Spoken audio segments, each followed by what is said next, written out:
আসসালামু আলাইকুম বন্ধুরা সবাই, আমার অনেক দর্শকবৃন্দ আছেন। আমি আজ অনেক দিন পর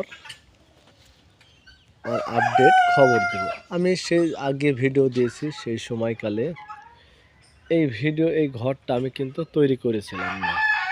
আমি এই ছোট্ট ঘর, এই ঘর থাকতে আপনাদেরকে ভিডিও দিয়েছিলাম, পরে আর ভিডিও দেওয়া হয়নি।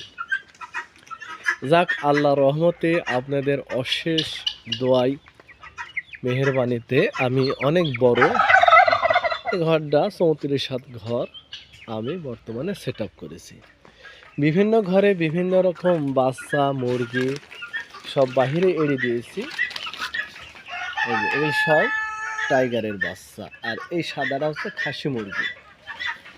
এইভাবে আবার আলাদা